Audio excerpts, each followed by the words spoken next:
Hey guys, it's Jack Coates, and we're going to be talking about the fundamentals of butterfly and breaststroke.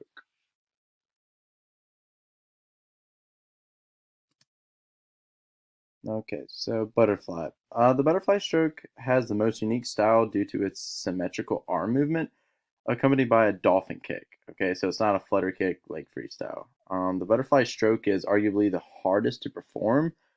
Um, a lot of people argue that breaststroke is also the hardest to perform. Anyways, it requires the most fine-tuned technique and strength for sure. And the butterfly stroke, you're kicking in the way that a mermaid or a dolphin would. Okay, like I said, not a flutter kick. When swimming with multiple people in a lane, use only your right arm or your left arm. So when you pass them, you're not hitting their lane, or sorry, their arms. I've actually bruised my arm pretty bad multiple times not doing this, so make sure you do this. But anyway, a lot like freestyle and backstroke, talk about body positioning. You want to keep it as close to the surface of the water as possible and try and make sure you keep your head down and your chin to your chest. That way, there's no wasted movement. Arm movement, you want to catch, pull. I mean, that's the whole. I mean, you watch Michael Phelps, you can kind of see in this picture to the right how he's going to come out and he's just basically scooping the water. It's just over and over. Okay, you're going to extend your arms in front of your body and you're going to lead them into the water. Probably by thumb. You want your thumb on the bottom. You don't. I mean, you're going to have to if you're going to scoop the proper way. And recovery. Once your hands reach your thighs, simultaneously sweep with arms over the water and accelerate them forward. That way you're returning to the start position the correct way. Um, and leg action, like I said, not a flutter kick, it's a dolphin kick. You want them going probably two kicks every pull. So every time you're pulling through the water with your arms, you want to do at least two kicks if you want to do it the proper way and get this acceleration that you want to go fast. And breathing, it's a little different. You're not tilting your head to the side like freestyle.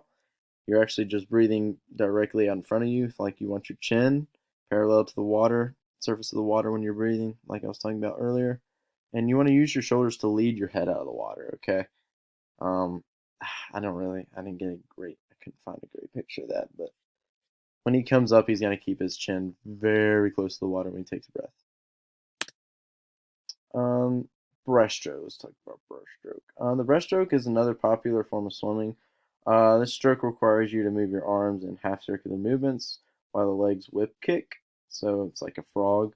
Some describe this motion like a frog, or no, not a yeah, frog, and think of something else. I forget it. However, in order to be competitive with breaststroke, many argue that the stroke requires significantly more fine tuning than the freestyle stroke and butterfly stroke. Just to give you an idea, it's very difficult to perform fast because it's actually the slowest stroke there is. Body positioning, you want to keep your body flat and lie facing down in the water. You can see this guy to the right. Great demonstration. Your head should follow your hands into the pool. So you see his hands, his head's going to go straight into the water right there. Really quick dip and come out. Arm movement, um, I can't say it's like butterfly, but you want to have your thumbs down when you're pulling through the water under the water. Um, you want to bring your arms to your chest and keep them out in front of your chest. Okay. This is when you also bring your heels to your butt to start kicking, just like a frog. Leg action. Uh, so you want to keep your knees together and bring your hips toward your butt. Sorry, I worded that wrong. That is completely wrong. Sorry. Um, turn your ankle out. This is so that your feet are not close together, and you want to bring both your legs around together and glide your toes pointed. That way they're not shriveled up, and you're getting all you can out of your feet to pull the water. And you want to keep your kick as narrow as possible. And breathing, you're just coming up and out, up and out, up and out. over and over in the water. But you want to keep your head, if you can, at a steady balance. And that's it.